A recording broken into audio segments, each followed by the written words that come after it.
예, 오늘 사사기 17장입니다. 예, 사사기의 메시지가 뭔가? 예, 사사기 메시지가 좀 어둡습니다. 솔직히 얘기해서. 예, 사사기에는 기드온도 나오고 삼손도 나오고 얼마나 삼손 힘이 세요. 와. 근데 그 삼손이 어떤 사람이에요? 철딱선이 없는, 예, 그저 하고 싶은 대로 하는, 전혀 절제하지 못하는 방종하는 사람이었고, 예, 사사기 메시지가 다른 어떤 성경보다도 훨씬 어둡습니다. 어두워요. 예, 여호수아 가나안 정복 전쟁, 예, 어둠과 밝음이 섞여 있죠. 근데 사사기는 상당히 어두워요. 예. 계속 죄악과 하나님의 구원의 역사를 되풀이하고, 또 오늘 본문 이후로 이제 나와 있는 사사기인데 사사 이야기는 16장으로 끝났어요. 그러면서 이제 17장부터 마지막 장에 있는 사건들이 나오는데, 바로 이 사건들은 이 사사의 이야기와 조금 다른 각도에서 사사기 시대의 시대적 어둠이 뭐냐, 예, 그걸 이제 알게 됩니다. 그래서 사사 시대가 뭐가 문제냐, 이제 17장 오늘 본문부터 이제 적나라하게 이제 나와 있습니다. 그러면 오늘 우리 시대하고는 어떤가, 예, 여러분이 좀 연관을 가지게 될 거예요. 그래서 오늘 제목을 종교의 사유화다. 예, 종교의 사유화다.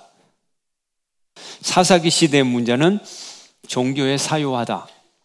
사유화. 그런데 이제 이걸 다른 말로 표현하죠. 성경에서는. 예, 다른 말로 뭐라고 표현할까요? 우상. 우상이에요, 우상. 사유화. 종교의 사유화는 우상. 예, 우상. 여기 더 보태면 우상 숭배. 그래도 이제 용어가 조금 다르니까 우리가 개념이 조금 달라질 수 있어요. 예, 약간은 뉘앙스가 달라져요. 그래서 이 우상 숭배는 종교의 사유화다. 오늘 그러면 종교 사유화가 어떻게 일어나는가, 그 이야기를 한번 한 가정에 있는 한 가정사를 통해서, 한 가정사인데 이것이 결코 가정사가 아니라 나중에 이제 역사가 되는데 한번 보겠어요. 먼저 1절 2절을 읽겠어요. 1절 2절 17장 1절 2절 함께 시작. 에브라임 산지에 미가라 이름하는 사람이 있더니 그의 어머니에게 이르되 어머니께서 은천백을 잃어버리셨으므로 저주하시고 내 귀에도 말씀하셨더니 보소서 그 은이 내게 있나이다.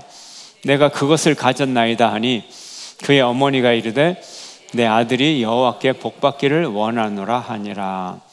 미가라는 사람이 있는데 그의 어머니가 은천백을 잃어버렸어요. 은천백을. 그리고 뭘 했어요? 저주를 했어요. 어떤 인간이 이걸 갖고 갔는데 지옥에나 빠져라 그러고 막 오만 욕과 저주를 다 퍼붓어요. 예. 네, 아들이 그 얘기를 다 들었어요. 근데 그 은천백을 갖고 간 도둑이 누구라고요? 바로 아들. 근데 엄마가 자기한테 그냥 오만 저주를 다 퍼부으니까 그 저주를 견딜 수가 없어요. 왜요? 말은 이루어진다고 믿거든요. 말은 이루어지거든요. 저주가 자기에게 이루어지면 어떻게 해요? 그래서 뭐라고 그래요? 고백을 하죠. 솔직히 어머니 은천백이 여기 있습니다. 자, 그랬더니 이 어머니가 야단치고 그래야 되는데 야단 안 치고 됐다.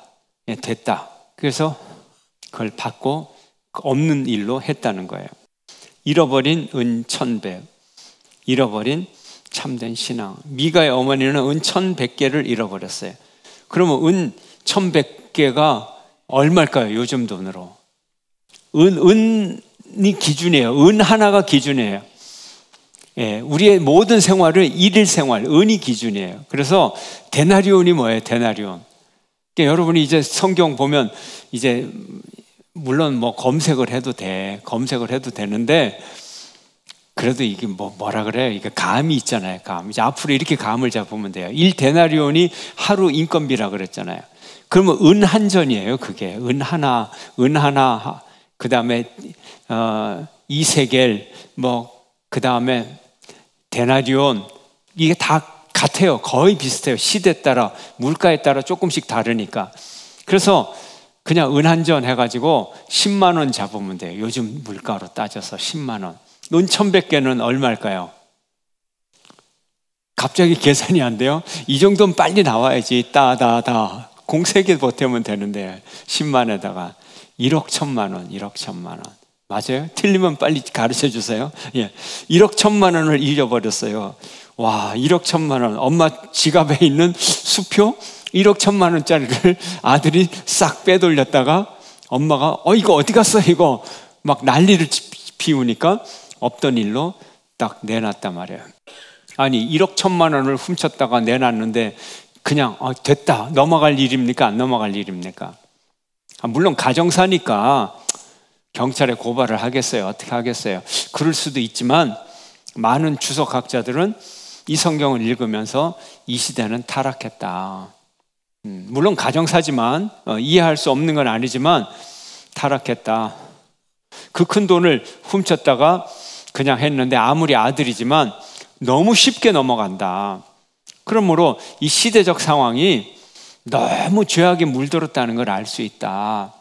그렇게 해석을 합니다. 그래서 범인은 아들 미가인데 절도범에 대한 어머니의 무서운 저주를 아들은 실토하고 어머니가 곧 내 아들이 여호와께 복받기를 원하노라. 책망이 없다. 책망이 없다. 그리고 이 시대 사람들은 전부 인간 중심이에요. 인간 중심. 우상 숭배가 뭐예요? 아까 우상은 다 심리적으로 우상은 뭐냐 하면은 투사를 우상이라 그래요. 투사가 뭐야? 내면의 욕구를 투사하는 거예요. 부자 되고 싶은 욕구를 투사해서 풍류의 신을 만들어요. 바알 신을 만들고 아세라 신을 만들어요. 이걸 뭐라고요? 우상 숭배다. 예. 그래서 투사의 절정이 뭐냐면 자기의 생각이 다 이루어진다는 거죠. 자기 생각이 이루어진다는 거예요. 자신이 저주하면 하나님도 저주하고 자신이 축복하면 하나님도 축복하고 하나님도 내 맘대로 움직여져요. 이게 우상이거든요. 대단한 믿음인가요? 아니다. 절대 대단한 믿음이 아니다. 하나님마저 부리는 사람이다. 그럼 자기를 하나님 삼는 사람. 자기를 하나님 삼는 사람. 이 사람이 우상 숭배인데 그 시대에 이런 가정사가 다반사였다. 이렇게 볼 수 있는 거예요. 여러분의 아들이 1억 1천만 원 훔쳐갔다가 갖고 왔어요. 아이고 갖고 온 것만 해도 다행이다 하고 칭찬해 주겠어요. 아이고 예쁜 우리 자식. 그럴 거예요? 예? 어떻게 할 거예요? 참 그렇죠. 예, 애매하죠. 예. 그러다 보니 은근히 다들 구약의 우상 숭배자처럼 돼버리죠. 예, 참 애매해요. 대답을 어떻게 할지 몰라요. 그래요. 그 시대가 그랬어요. 자, 그런데 이제 이 어머니에게 다 돌려드리고 하니까 엄마가 기분이 좋아갖고 말이죠. 엄마가 기분이 좋아가지고 이제 이걸로 이건 돈이 굳었다. 성경에는 안 나와 있지만 잃어버렸다가 찾은 돈이니까 기분이 좋다. 그래서 이거를 내가 여호와께 드려야 되겠다. 그리고 은 200을 가지고 우상을 만들어요. 우상을. 아니 여호와께 드리는데 왜 또 우상을 만들어? 우상을. 은 200 얼마예요? 요즘 돈으로 2천만 원. 예. 2천만 원. 예. 짜리 우상을 만드는 거예요. 예. 예쁘게. 근데 어떤 모양의 우상일까요? 이 시대라면, 이 시대의 우상을 만들면 대표적으로 가장 선호하는 우상, 어떤 우상일까요? 이 시대, 사사시대. 어디서 왔어요? 지금 이스라엘 사람들이 이집트에서 왔죠. 출애굽하자마자 제일 만든 우상이 뭘까요? 황소, 예, 소 우상이에요. 소 우상. 소가 풍요의 상징이거든요. 그래서 우상을 만든다 그러면 무조건 첫 번째는 소야, 소. 그리고 이제 다른 모양들, 바알 모양이나 아세라 모양이나 그런 모양들을 이제 만들죠. 그런데 이 사람들이 우상을 많이 섬겼어요. 3절 4절 함께 읽습니다. 3절 4절 시작. 미가가 은 1,100을 그의 어머니에게 도로 주매 그의 어머니가 이르되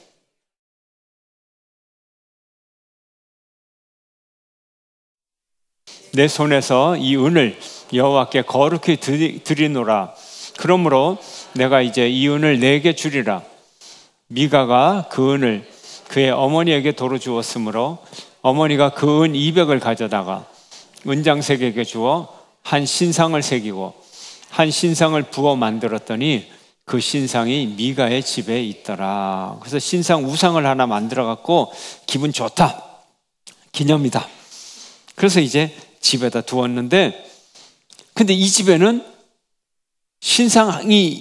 이 신상이 처음 만든 신상이 아니라 이미 신당이 있어서 거기에는 무수한 신을 이미 모셔놓고 있었어요. 무수한 신을. 자, 지금 이 사람은 이스라엘 사람이에요. 이스라엘 사람. 자, 우상을 섬기면 돼요, 안 돼요? 자, 지금 이 사사기는 언제예요? 출애굽을 했어요, 안 했어요? 이미 했잖아요. 십계명은 어디서 받았어요? 시내산에서 출애굽할 때 광야에서 받았잖아요. 그럼 이 율법을 이 사람들이 알까요, 모를까요? 귀동냥으로라도 알기라도 알죠. 예. 근데 아예 신당을 아예 만들어 놓고 거기에 무수한 신상을 놓고서 우상 숭배를 지금 하고 있는 거예요. 그리고는 하나님께 거룩하게 드린다고 하는 거예요. 하나님께 거룩하게 드린대요. 신상을 만들어 놓고. 자, 5절 6절 함께 읽습니다. 시작. 그 사람 신당이 있으므로 그가 에봇과 드라빔을 만들고 한 아들을 세워 그의 제사장으로 삼았더라. 그때에는 이스라엘의 왕이 없었으므로 사람마다 자기 소견에 옳은 대로 행하였더라. 아멘. 자, 신상이 많아요. 그래서 신당이 있어서 이제 신상이 많이 있는데 에봇과 드라빔을 만들었어요. 에봇과 드라빔. 에봇이 뭐예요? 에봇. 제사장이 입는 옷. 제사장이 입는 옷. 드라빔은 뭐예요? 우상. 드라빔, 우상. 드라빔은 그냥 우상이에요. 아, 여러분이 6년 전에 이스라엘 유물전을 가서 보셔야 되는데 지금도 하고 있는데, 예, 저기 동산병원, 이 동산동에 있는 서문시장 앞에 있는 그 옛날 동산병원 지금도 하고 있어요. 예, 거기에 지금 이스라엘 유물전이 있어요. 가면 그냥 한 바퀴만 돌아봐도 유익해요. 뭐 그 유물전 보고 뭐 감동해갖고 눈물이 쏟아지고 그런 건 없어요. 그냥 아, 옛날 성경은 이런 거였구나. 그냥 한번 수익 보고 나오면 돼요. 설명도 잘해줘요. 1시간 가량 걸려요. 아주. 예. 드라빔도 있어요, 거기. 근데 드라빔이 별거 아니고요. 우리 신라톡이 있죠, 신라톡이. 예. 신라톡인데 제가 그림 그릴게요. 아, 내 실력. 크기는 요거만해요. 요거만한 건데 신라토기로 사람 모양 그냥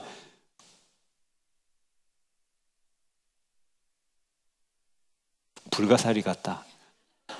그리고 그냥 조잡스럽게 눈, 코, 입 그리고 그냥 이런 모양. 예, 이런 모양. 이렇게 사람 해 벌리고 있는 거. 그냥 이게 드라빔이에요, 드라빔. 실물도 똑같아요.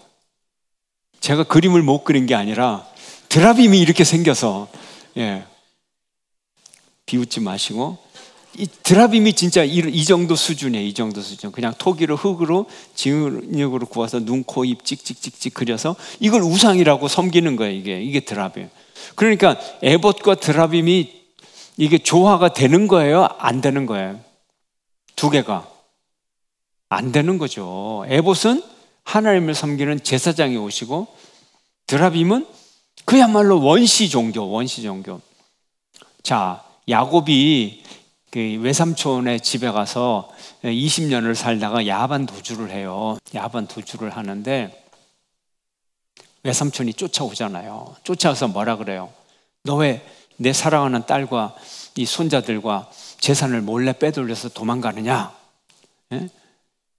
그게 첫 번째 이유였고, 그래서 이제 야곱이 아니 외삼촌 10번이나 계약을 어기고 조목조목 따지니까 이제 할 말이 없잖아요. 그때 이제 또 뭐라 그래요? 너 왜 내 우상을 갖고 갔어? 근데 이건 진짜예요. 그 드라빔을 왜 갖고 갔어? 드라빔 누가 훔쳐왔어요? 라헬이 안장 밑에 숨기고 왔어요. 요거만한 토기 인형이에요. 안 어울리는 거야. 안 어울리는 거. 어떻게 이게 안 어울리는 게 같이 있어? 그런데 또 어울려. 왜? 에봇을 왜 만들었느냐?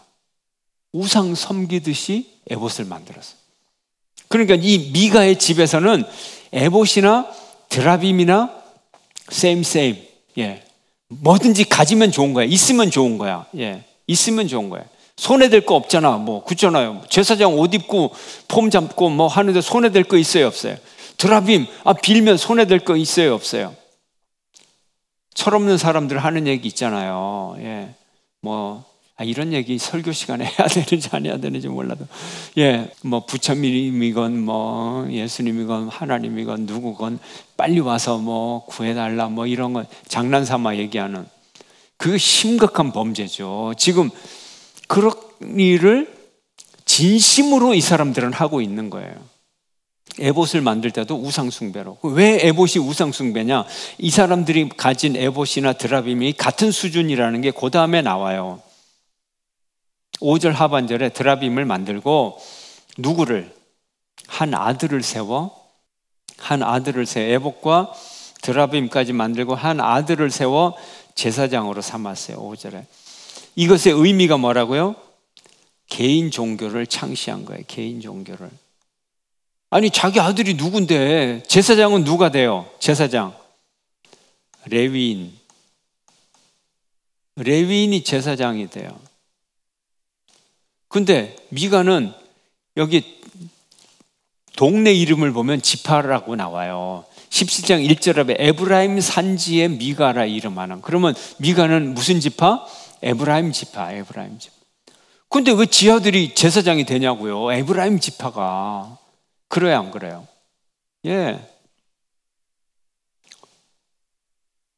그래서 이때부터 왕타령을 또 하는 거예요. 입만 열면 왕타령이에요. 6절에. 이유는 무조건 왕이 없어서 그렇대. 나중에 왕을 만들고 싶어서. 왕타령 아니거든요. 솔직히 얘기해서. 왕타령 아닙니다. 왕이 없어서 그런 거 아니에요. 믿음이 없어서 그런 거지. 물론 왕이 있으면 법 질서를 가지고 이걸 좀 질서를 잡을 수는 있어요. 물론. 그러나 더 근본적인 문제는 믿음이 없는 거지 왕이 없어서 이런 일이 생기는 건 아니라는 거죠.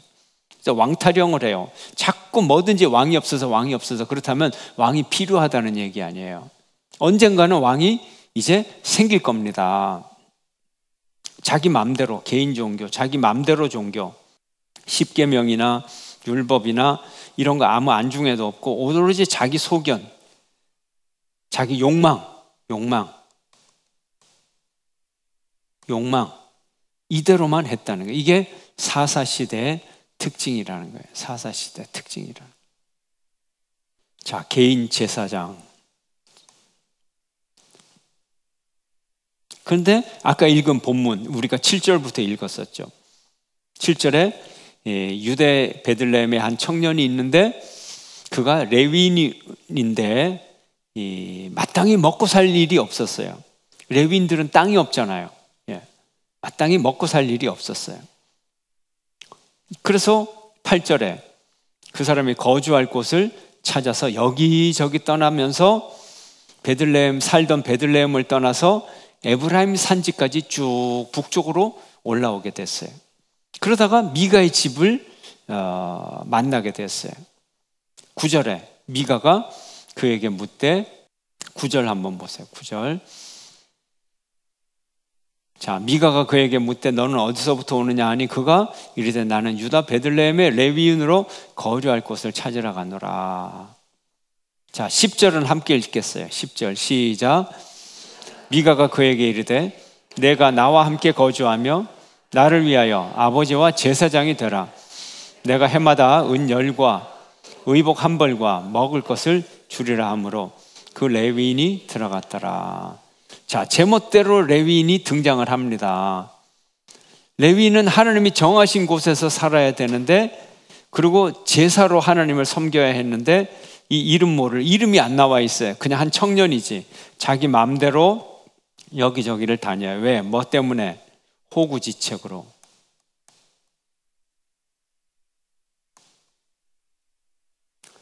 자, 레위인으로서 이 시대의 문제가 뭐냐면, 레위인이라 그러면 사람들이 레위인을 공양을 해줘야 돼요. 자, 사회적 위치가 보장이 돼야 돼요. 근데 보장이 되지 않았다는 거예요. 그러면 레위인의 처지는 비참한 상황이 되는 거죠. 그러면 그 다음부터 레위인은 뭐예요? 생존을 위해서, 먹고 살기 위해서 무엇이든 할 수 있는 처지였어요. 그러니까 이 레위인으로서 품위를 유지하고 신앙을 유지하고 살 수가 없는 거예요. 이 사회가 레위인에게 생계를 지원하지를 않는 거예요. 그럼 이 사람은 뭐예요? 이제 이 레위인이라는 신분을 이용해서 먹고 살아야 될 거 아니에요. 어떤 언론사에 오래전 얘기예요. 요즘은 그렇지 않다 그러는데 오래전 얘기예요. 어떤 언론사에서 기자들이 사장님을 찾아갔어요. 찾아가서 사장님, 월급 좀 올려주십시오.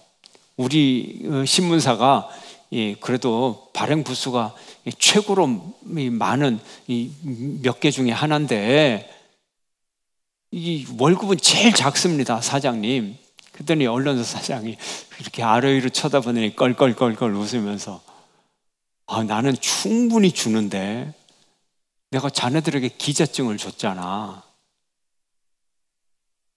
너무 깨끗한 사회에 살아서 그 의미를 못 알아듣는 거야. 내가 너희들에게 기자증을 줬잖아. 왜 그걸로 못 먹고 살아? 꼭 내가 주는 월급으로 먹고 살아야 돼? 기자증 갖고 이제 뭐 할 거 다 해야죠. 이제 할 거 다 해야지 되는데 그땐 그런 시절이었단 말이에요. 보장을 안 해주니까, 회사가 보장을 안 해주니까 이 증 들고 나가서 쑤셔서 이제 받아야 되는 거죠. 이 레위인이 그래요. 레위인이 이 사사 시대에 다 우상 숭배하고 자기 멋대로 하고 뭐 신당 만들고 우상 만들고 에봇 드라이브인 만들고 자기 아들 제사장 삼고, 아니 원래 레위인이 해야 되는 일인데 제사장은 꼭 자기 아들 제사장 해버리면 레위인들은 일자리가 없잖아요. 근데 하나님이 레위인들에게는 하나님으로부터 먹고 살아라. 그래서 하나님으로 먹고 사는 게 뭘 뜻해요? 이스라엘 백성들이 레위인에게 11조를 주고 레위인의 삶을 보장해 줘야 되는 거예요. 그 레위인은 어쩔 수가 없어요. 호구지책으로 여기 기웃 저기 기웃, 이거 완전히 불황화 스타일이잖아요. 어디 뭐 먹을 거 없나? 그리고 한 동네 이 동네 가서 기웃거렸는데도 쳐다도 안 봐. 당신 누구야? 나 레위인이야. 재수 없어. 꺼져. 또 다음 동네 가니까 당신 뭐요? 어디서 왔어? 나 베들레헴에서 온 레위인인데 레위인 재수 없어. 너희들 뭐 하나님 믿는다고? 재수 없어. 빨리 꺼져. 또 딴 동네 가가지고 기웃거리고. 그런데 드디어 미가라는 사람이 마침 제사장이 필요했는데 당신 잘 왔단 말이야. 그러면 어떻게 될까요? 이 레위인으로서는 구세주를 만난 거죠. 구세주를 만난. 미가 입장에서는 자기 종교, 개인 종교를 하나 만들어야 되는데 개인 종교를 합리화해 줄 뭔가가 필요하잖아요. 그래서 자기 아들을 제사장으로 딱 해놨으니까 권위가 부족한 거라. 그런데 마침 혈통이 레위인이라고 하는 청년이 나타났으니까 막 알아보지도 않고 그냥 무조건 그러냐 채용할게. 그리고 연봉 계약서를 딱 쓰는 거예요. 연봉이 얼마나 돼요? 연봉이 얼마나 돼요? 해마다 은열을 주고 또 숙식을 제공해 주고 그다음에 의복 한 벌을 주고 먹을 것을 주겠다. 자, 어떠냐? 오갈 데 없는 불황아 같이 사는 이 레위인은 자기의 해야 할 사명을 이 밥벌이 수단으로 바꿔버리는 거예요. 그 개인 종교는 이렇게 위험한 거예요. 예. 그래서 채플이 사실은 굉장히 위험한 거예요. 채플이 뭐예요? 예, 왕실이라든지 이런데 이 왕을 위한 이 제사장이거든요. 그러면 왕실에 있는 채플린, 그러니까 왕실에 있는 목사, 고용된 목사, 왕이 주는 월급을 받고 살아가는 목사가 왕에게 올바른 설교를 하겠어요? 아니면 왕에게 마음에 드는 설교를 하겠어요? 왕이시여, 세금이 너무 많습니다. 그럼 어떻게 되겠어요? 저 목사 잘라 그럴 거 아니에요. 예. 하나님의 종보다도 누구의 종이 되겠어요? 고용인의 종이 되겠죠. 그래서 이 채플이 상당히 위험한 거예요. 그래서 이제 우리가 고딕성당을 보면, 여러분들이 고딕성당을 보면, 성당이 기본 형태는 위에서 보면 기본 형태는 이렇게 길쭉한 형태죠. 근데 이제 여기에 날개가 이렇게 붙어요. 날개가. 그죠? 이렇게 붙고 뒤에 이렇게도 붙고 또 이렇게도 붙고. 그래서 성당에 들어가면 방방마다 그림이 그려져 있고 촛불 켜는 제대가 있고 뭐 구석구석이 많잖아요. 그죠? 여러분들이 유럽에 여행 가보면 이 방마다 이렇게 자꾸 복잡해지고 이거 뭔가 만드는 거 이거를 채플이라 그래 이거를. 근데 여기 보면은 개인의 무덤이 있다든지 그 사람의 이름이 있잖아요. 또 그림도 있고. 예. 그걸 왜 그렇게 할까요? 왜 그 사람 이름을 붙일까요? 그 사람이 돈을 내서 그런 거예요. 그러니까 하나님 앞에 드리는 성전조차도 개인의 이름을 자꾸 붙이고 누구 채플이다 그냥 대구중앙교회 하나면 되는 거지. 방마다 주인이 다 다르고 그 주인을 기념하고 이제 이렇게 될 경우에 이게 사유화가 되는 거예요. 종교가. 지금 사사시대가 그런 얘기를 하고 있는 거예요. 그래서 이 성당에 이제 이런 채플들이 있고 그래서 종교개혁을 하면서 그런 거 다 없애. 예. 이제 그렇게 된 거예요. 그래서 종교개혁이 일어나면서 이런 것들, 개인의 숭배라든지 이런 것들을 정화하는 그런 운동이 바로 종교개혁이었어요. 지금 사사기 우리가 17장 쭉 읽으면서 이건 뭐가 문제지? 근데 문제투성이죠. 그죠? 예, 엉망진창이죠. 예, 돈만 있으면 뭐든지 다 하죠. 제사장도 하고 신분불량. 이 사람이 가짜 레위인일 수도 있고 그런데도 뭐 그냥 이런 식으로 하는 거예요. 그리고 고용을 하는 거예요. 고용을. 내 제사장이 되라. 나를 위하여 아버지와 제사장이 되라. 예, 진짜 아버지가 되라는 게 아니고 성직자를 그렇게 부르는 거예요. 또 뭐 자문 역할 뭐 이런 걸 좀 해달라. 그런 의미로 아버지와 제사장이 되라. 그래서 11절에 보면 어때요?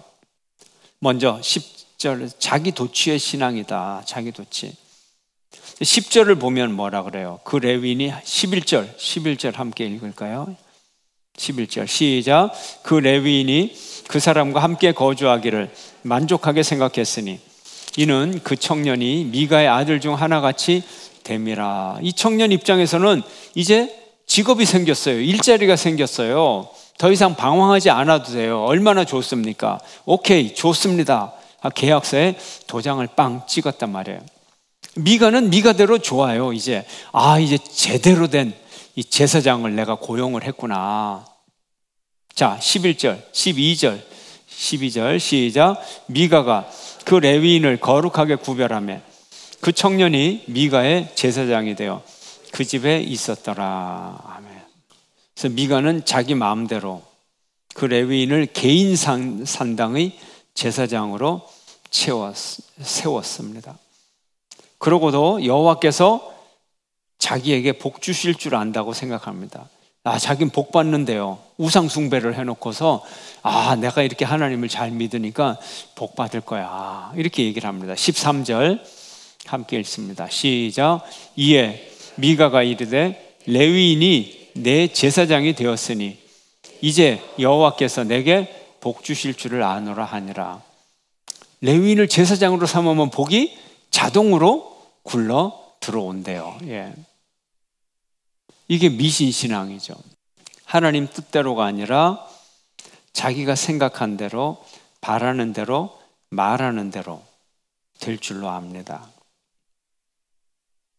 이게 커다란 착각이고, 이게 그러면 이거 다른 말로 말하는 대로, 바라는 대로, 말하는 대로 이루어진다. 이걸 무슨 신앙이라 그래요? 이런 거를 주술신앙이라 그러죠.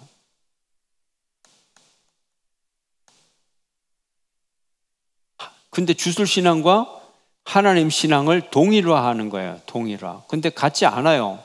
동일화할 수가 없어요. 근데 사사시대에는 동일화를 했다는 거예요. 그저 자기 멋대로 하고 싶은 대로 해놓고 나 하나님께 영광 돌렸어. 이렇게 얘기를 하는 거죠.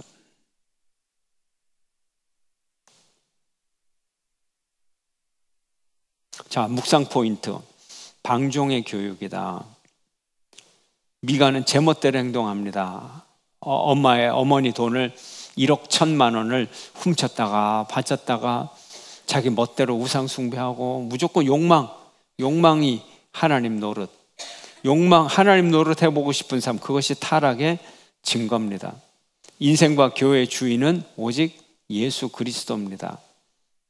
자, 우리가 주인 노릇 할 수가 없습니다. 사탄은 지금도 우리들에게 하나님처럼 되라고 유혹하고 있습니다. 오늘 시대가 그래요. 오늘 시대가 하나님보다도 자기를 더 높이죠. 결국 욕망의 종이 되는데 말이죠.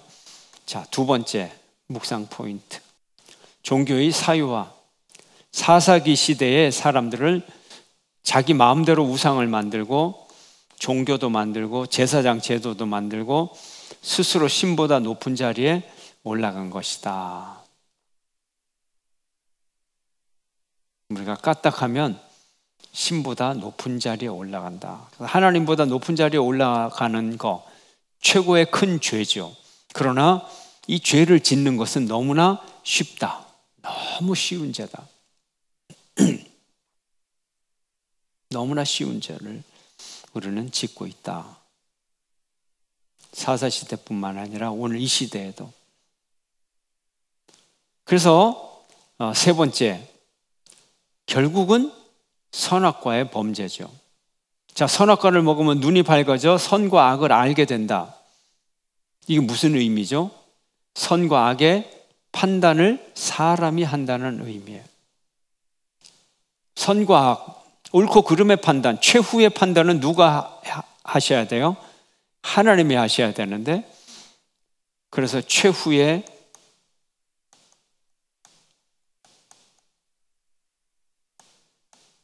심급을 인간이 자아를 최후의 심급으로 삼는 거예요. 자기를 하나님의 자리에 올려놓는 거예요. 아무 것에도 구애받지 않는 주권적 행위자가 되는 것. 이것은 하나님의 주권 침해 사건, 스스로 왕이 되었습니다.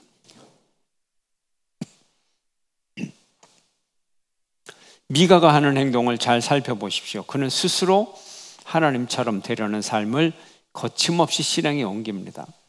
수많은 우상을 보관해둔 개인 산당도 모자라 이제는 제사장이 오신 에봇과 우상 드라빔도 만들고 출신도 제대로 알 수 없는 레위인을 제사장으로 세웠고, 자기가 이 제사장의 고용주가 되었어요.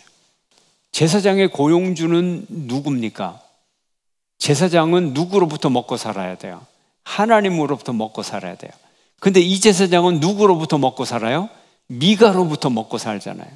미가가 하나님이 된 거죠. 하나님의 자리에 올라가서 제사장을 거느리면서 이제 이 제사장은 미가를 축복하고 그리고 이 축복을 자기 마음대로 조절하고 받고 싶으면 받고, 그런 자리에까지 올라가게 되는 거예요. 오늘의 묵상 포인트입니다. 근데 오늘이 그렇죠. 오늘날이 그렇죠. 우리가 하나님께만 절대 순종하는, 하나님께 순종하는 것, 이것이 중요합니다. 하나님께 순종. 하나님께 순종하는 것은 하나님께만 순종하는 거예요. 그럼 하나님께만 순종하는 것은 다른 모든, 하나님 외에 모든 것에 대해서 불순종한다는 의미를 갖고 있어요. 모든 것에 대해서 불순종해. 이 점을 우리가 분명히 알아야 돼요. 기독교인들은 굉장히 안티입니다. 안티. 우리는 하나님께만 순종하고 하나님 외에 대해서는 모든 것에 대해서 불순종해요. 모든 것에 대해서 안티예요. 기독교인들은 무서운 존재입니다, 여러분. 근데 이게 뒤바뀌면 어떻게 돼요? 하나님께도 순종하고 돈에도 순종하고, 그러면 안 되죠. 그러면 우상 숭배가 되는 겁니다. 그래서 오늘 묵상 포인트 3가지. 방종, 종교의 사유와 선악과의 범죄. 이것을 우리가 수시로 범하기 쉬운데 우리의 삶을 돌아보면서 절대 이런 자리에 들어가지 않도록 저와 여러분 오직 하나님께만 순종하는 절대적인 순종의 사람이 되기를 주의 이름으로 축원합니다.